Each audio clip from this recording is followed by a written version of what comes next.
Before we begin the show today, I just wanted your quick attention. One of the big reasons people say they like this show is because it helps them understand the news better. It provides them with the context they need to see the bigger picture. And there is perhaps no other place that does that better than the Indian Express's Explained section. We on Three Things refer to this section regularly, and it helps us make the show. If you're a regular reader of the newspaper, you know how useful the Explained section can be, especially when you're looking for an in-depth analysis by the right expert. You can log on to indianexpress.com/explained and access their coverage 24/7. And you can also subscribe to the newspaper and find a full Explained section from Monday to Saturday. Explained by the Indian Express, when news that matters is explained by experts who know the subject. Now, on with the show. Hi, I'm Shashank Bhargav, and you're listening to Three Things, the Indian Express news show.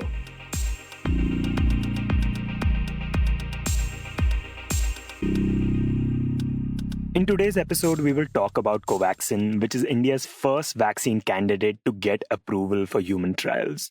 We will also take a quick look at the Assam floods. But first, we talk about the case of the brutal custodial deaths of a father and son in Tamil Nadu. The father, Jeyaraj, who was 62 years old, and his son, Bennix, who was 32, had died after succumbing to gruesome torture by the police in Satankulam near Tuticorin in Tamil Nadu late last month. The case since then has made headlines across the country. In a previous podcast episode, we have talked about how the incident had simply begun by Jeyaraj making remarks about a police officer and how he had then been arrested and tortured along with his son in a way that they bled non-stop for 2-3 days before finally dying. We have provided a link to that episode in today's description. But since then, there have been a number of developments in the case, and we have come to know about more such incidents of torture and violence. After this custodial deaths of father and son, the High Court had taken suo motu proceedings and they deputed a judicial magistrate to probe the case. That's Arun Janardhanan, who reports on Tamil Nadu for the Indian Express and who has been reporting on this story from the beginning. He says that as part of the court order, the High Court had actually asked to probe a number of other complaints that it came to know about. A number of complaints, nearly a dozen complaints had come, and the inquiries are still going on. So right now we can say that there are 12 or 13 cases. Most of these cases are related with some petty crimes that happened in these villages or some lockdown violations. And in all these cases, police picked up accused and they were brought to the police station and they were tortured for several hours. And in bad shape, they were produced before Satangulam magistrate. And without checking on them properly, without asking their health condition, he remanded most of them to the nearby sub-jail Kovilpatti. This is similar to what happened in the case of Jeyaraj and Bennix as well, where the magistrate completed the remand procedure within a few moments despite the crucial condition of the father and son. And Arun also points to other patterns that are common in these cases. One is that, like in Jeyaraj and Bennix case, there are some cases in which the reason for custody was lockdown violation. For example, in a story Indian Express carried yesterday, we had the information about an auto driver from Kayalpattinam in Thoothukudi district.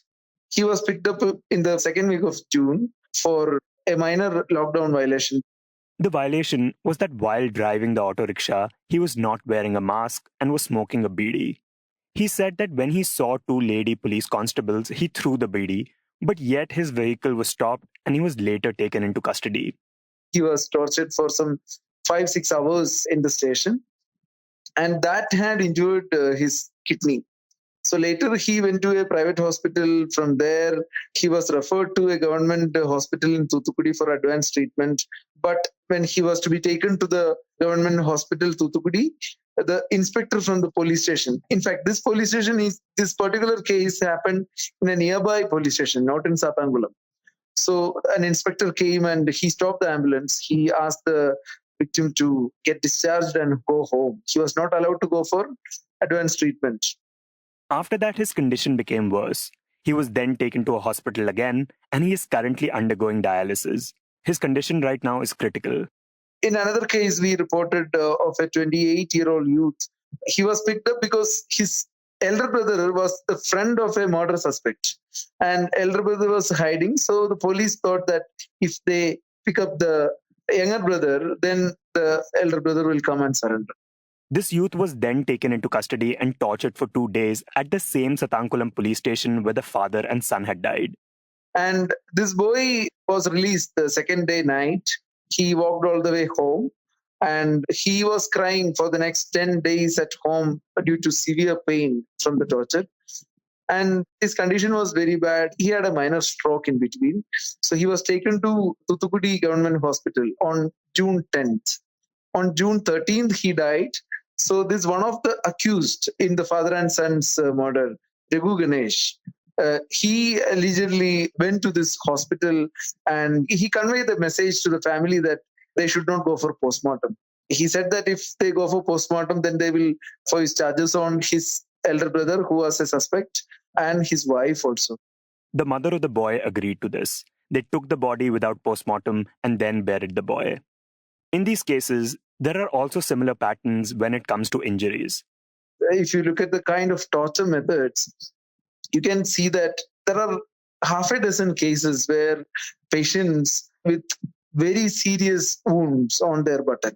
So if you go by the photos, which are very scary, we cannot even publish them. These photos reveal that these officers, especially these officers of Satangulam police station, they were kind of specialized in torturing people and unusually on buttocks. I have at least 3, 4, 5 cases, 4 cases in which we can see the kind of deep open wounds. In the size, if you put it in a simple way, you can put a tennis ball inside. That kind of open wounds are there. And in all these cases, Arun says, the accused were taken to the same Satankulam magistrate who remanded all of them instead of sending them to the hospital. And all these cases for the last 2 weeks, the cases which I am talking about, all happened in the last week of May or first week of June. So all these cases are in very bad shape, including one case that we came to know today, which we are still waiting for some more details, in which you can see that the patient may be in a very critical condition. Doctors are really not promising anything to the family. This particular case also, this accused was taken in custody and his wife was not allowed to see him, and now he has serious damage in his kidney and he's not very conscious. Now, coming back to the case of the father and son Jeyaraj and Bennix, the Madras High Court had taken cognizance of it on its own and had appointed a judicial magistrate to probe this case. And on Sunday, the magistrate had gone to the Satankulam police station to collect evidences such as, whatever tables or blood stains, CCTV footage, all that. And he found that most of these evidences have been destroyed or the CCTV footage was erased. But very interestingly, in a very unprecedented way, the judicial team was harassed by the officers who were at the station at that time. They were not only people who work in that station, but officers who had to come that day for the magisterial inquiry to make arrangements. So they were, in a very threatening way, they handled the magistrate, and he had to abruptly stop the inquiry and literally flee the place. The judicial magistrate later filed a detailed report to the Madras High Court. What happens next is the actions taken by the Madras High Court is now being criticized by many senior legal experts and jurists, because even after the police harassed the judicial inquiry team, the court order was that asking the district collector to take over this particular police station. And also the court ordered a CBCID probe, which is again an investigation agency that is coming under the control of the state government. The CBCID probe now is in progress. The provisional postmortem report has been submitted before the High Court, and 5 officers, including the Satankulam inspector, 2 sub-inspectors, and 2 constables, have now been suspended. And the crucial evidence from the magistrate's inquiry on Sunday, even if it was not complete, it was a witness statement from a lady constable who is now seeking police protection. The court received this magistrate's complaint, the hostile situation, the fear of the police constable, the female constable, all that was reported to Madras High Court on Monday morning. The constable and her husband have taken leave for 1 month, fearing retaliation from senior officers. But there are other complex situations that have also emerged in the case. For example, the Madras High Court had taken suo and action, and they deputed this judicial magistrate.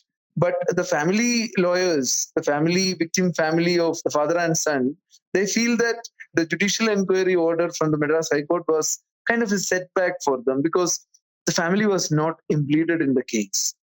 Also, the postmortem report, the court said that it has to be submitted in a sealed cover.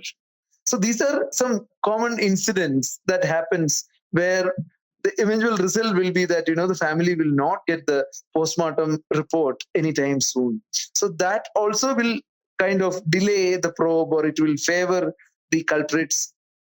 On Tuesday, a couple of major decisions were taken at the government level.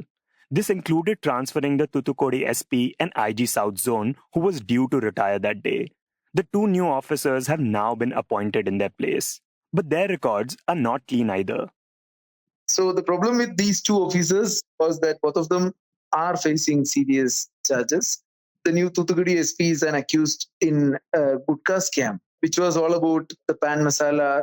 These kind of Gutka products are banned in Tamil Nadu from 2013. So the income tax department unearthed this particular scam, in which the charges was that despite a ban, a group of officers from the rank of commissioners, police commissioners to police constables and a few government officers, there was an excess that actually facilitated the sale of Gutka, taking huge money. So the new SP of Thoothukudi was interrogated by CBI for several hours in this connection earlier. On the other hand, the new IG South Zone, S. Murugan, is accused in a sexual harassment case in which the victim is a senior female police officer. And she was forced to move Madras High Court after the police department was really not helping her, not taking action against the accused. Later, she moved a petition in Madras High Court and the case was transferred to Telangana for investigation. And it was later stayed by Supreme Court on a petition by the accused. One other development that has happened in the case is that two officers who were disrespectful and had harassed the judicial magistrate and his team that had visited the Satankulam police station for investigation, they got fresh appointments. So this clearly shows that even if the murder, the custodial torture and the death of the father and son was a very local event, was something that happened in a police station by not very senior police officers, the series of incidents that happened later, including the harassment of judicial team, clearly indicates that these officers had an assurance, because many people know that during the visit of an SP or during the visit of a judicial magistrate, especially, an ordinary police station will be making a lot of arrangements. They will be preparing special food for him. They will be inquiring about what all necessary things, what all his likings. He will be treated like a guest. So this is to say that the magistrates are not a strange position or a new category for policemen. It is part and parcel of the criminal justice system. Still, if these police officers in the rank of ASP and DSP dared to threaten them or harass them, that means there was an assurance. There was an assurance from higher ups, and possibly that is why they are not punished. The constable who made a regulatory remark to the magistrate during the inquiry, he was taken out of service pending investigation, but it is to be noted that there is no action against him from the government or the High Court so far. This is perhaps the most puzzling and frustrating part of this case, that even despite low-ranking junior officers involved in the matter, justice has not been swift and procedures have met with so many barriers.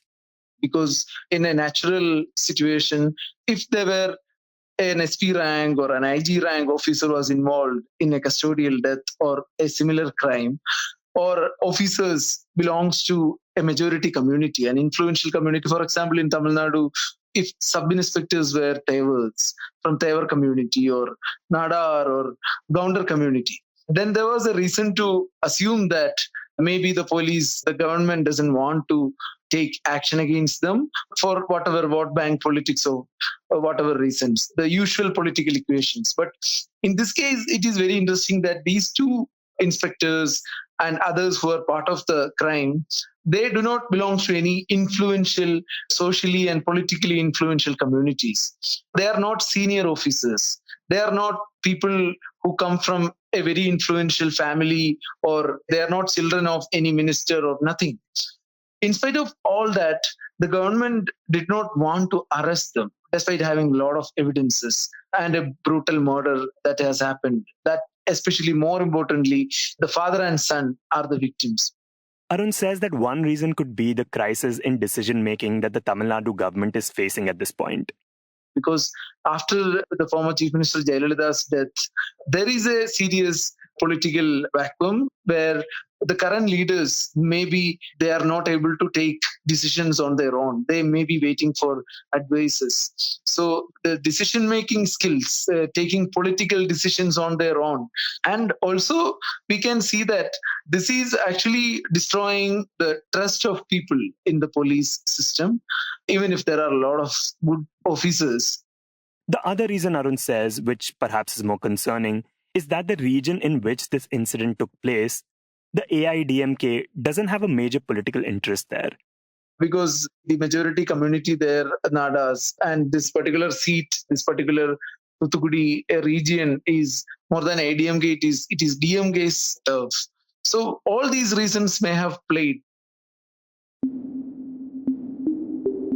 Next, we talk about a potential vaccine for COVID-19. Earlier this week, India's top drug regulator, that is the Central Drug Standard Control Organization, allowed human clinical trials to be conducted for Covaxin, which is the COVID-19 vaccine candidate being developed by Bharat Biotech India. This has made Covaxin the first indigenous COVID-19 vaccine candidate to receive this approval.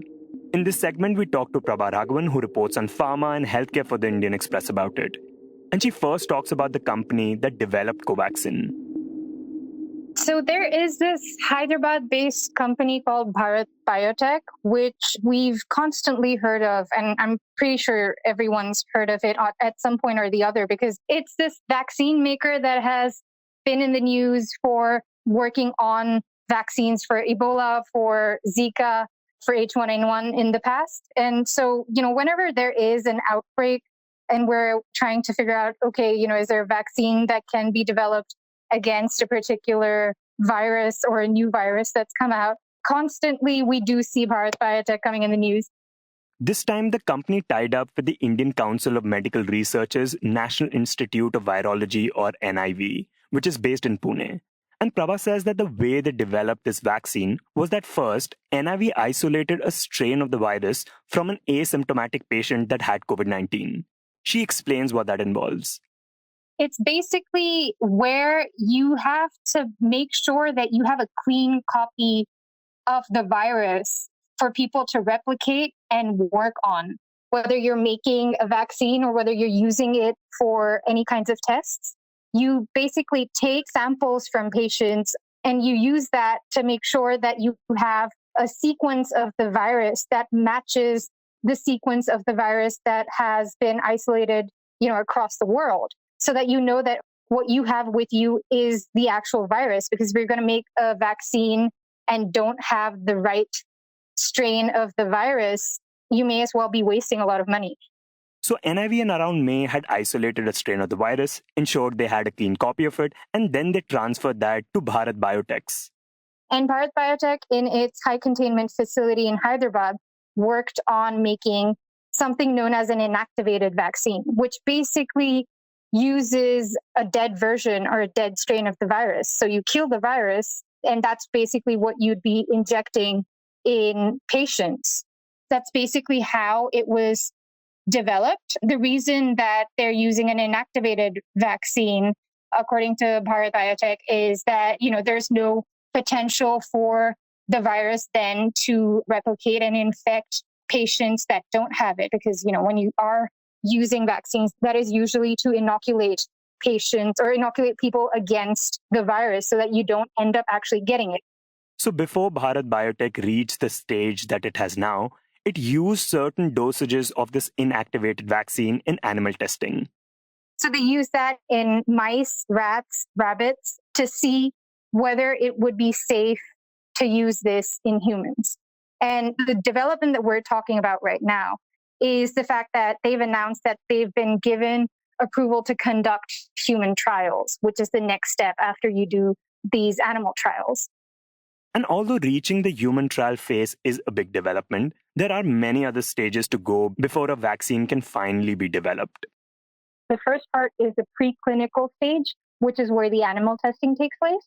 And then the second part is with human trials, which has 3 phases. So phase 1, phase 2, and phase 3, where you have a varying number of people who are then given this vaccine as part of different models of a trial. In the first phase, there would only be a small number of people, perhaps less than 100. Then the next phase would have hundreds of people. And in the third phase, you would have thousands. So it's just like this gradual progression. Usually these trials take years to do. But we've all noticed over the past few months that a lot of these trials globally, not just in India, have been accelerated quite a bit, right? I mean, I don't think we've seen vaccines for a new virus being developed so fast before. I have over 100 candidates across the world that are developing these kinds of vaccines and are getting fast-tracked approvals of sorts. I mean, the one that we're seeing right now in India is one of 3 or 4 candidates so far that are trying to narrow down a kind of vaccine that would be effective on patients over here. And there are risks involved in rushing to create a vaccine. One could miss important side effects in trying to get fast approvals. Previously on the podcast, we have cited the example of the swine flu vaccine. Back in 1976, the United States had rushed to create a vaccine for a swine flu outbreak. The vaccine had been improperly tested and which, as was later reported, led to the Guillain-Barré syndrome in 450 people, a rare neurological disorder in which the immune system attacks the body's nerves. Prabha tells us that currently there are a number of vaccine candidates in the phase 1 and 2 of the human trials. About 5 companies in phase 1, about 7 companies that are doing both phase 1 and phase 2 together. And then you do have at least one company that is already in the phase 3 testing stage. And this is a company called AstraZeneca, which has developed a vaccine in collaboration with the University of Oxford. The vaccine's called ChAdOx1S. I'm not sure if that's going to be the official name, but this is the only vaccine so far that we've seen already in phase 3 trials. So if this is the vaccine that ends up being the one that is chosen to inoculate the world against COVID, if it is found successful, there is this company in India called Serum Institute, which basically has a tie-up with the University of Oxford and AstraZeneca to manufacture it. Prabha says that in India, there are 3 other companies that are working on their own vaccine candidates for COVID-19. One is, again, it's Serum Institute, but this time it's in collaboration with this firm called Codagenics, which is this American firm. And they are working on developing their own version of the coronavirus vaccine. And then there is another company called Zydus Cadila, which has also been working on its own vaccine. Panacea Biotech, which is based in Delhi, if I'm not wrong, had also earlier last month in June announced that it was also working on its own vaccine. But these vaccines are still in the animal testing stage. Bharat Biotech is the only one so far that has moved from the animal testing stage to the human stage in India. Prabha also tells us that if one were to look at all the vaccine candidates that are being tried globally under the umbrella of the World Health Organization, then there are quite a few candidates being worked on by Indian companies in collaboration with universities or in collaboration with other vaccine makers across the globe. So it's not just in India that you will see Bharat Biotech, Zydus, and Serum, but you will also see, 2 other candidates of Bharat Biotech that are being worked on in collaboration with 2 universities in the United States. Then there are at least 2 other vaccine candidates by Zydus Cadila that are in the preclinical stage globally as well. So these guys are not just working on vaccines for India specifically, but they're also looking at various other options globally. Serum, like I said, has its tie-up with Codagenics, which is also part of this global trial. And Serum also, like I said before, has a tie-up with AstraZeneca and the University of Oxford. But even if a vaccine is made in India, does that mean that Indians would get easy access to it, compared to if a vaccine was made in the US or UK? And will it be more affordable if it's made in India? For the first part of your question, yes, I do think that it is possible that if a vaccine was made in India, developed in India, and scaled up in India, that Indian citizens would be a priority for the company that has made this vaccine, which means that we would probably get it first. And it's important to look at it this way because the way we've seen with other drugs like remdesivir, developed by Gilead in the US, even though the drug controller over here had given approval to import and supply that drug in India at the beginning of June, it wasn't until the end of June that patients were actually able to get access to any doses of the approved drug.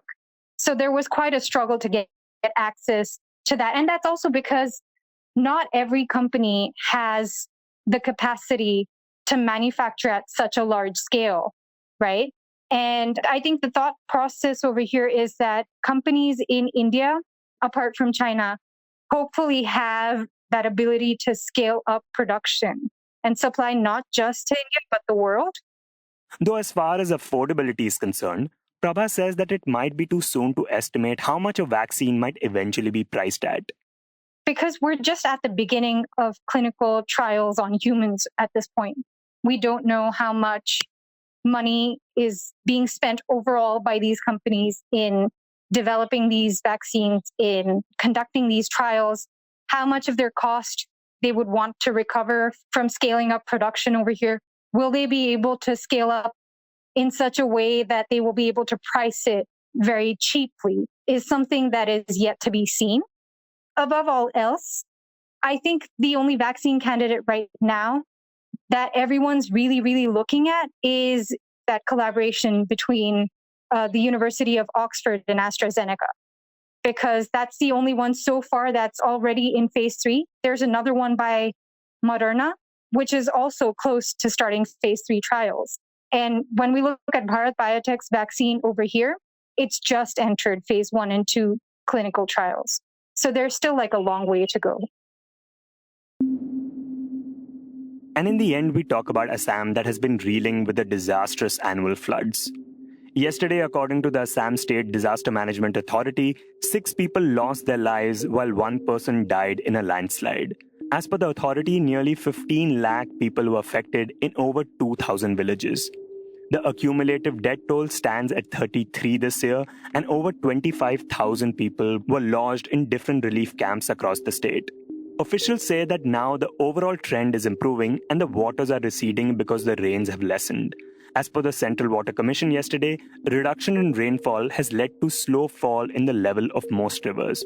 Some of them, however, still continue to be in severe flood condition. Meanwhile, at the Kaziranga National Park, 9 flood-related animal deaths were recorded yesterday, with 1 wild boar and 1 swamp deer drowning and 7 hog deer hit by speeding vehicles on the National Highway 37 when fleeing floodwaters. You were listening to 3 Things by the Indian Express. Today's show, as always, was edited and mixed by our producer Joshua Thomas.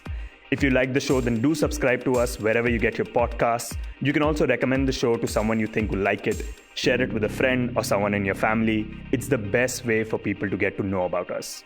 You can also tweet us at Express Audio and write to us at podcasts@indianexpress.com.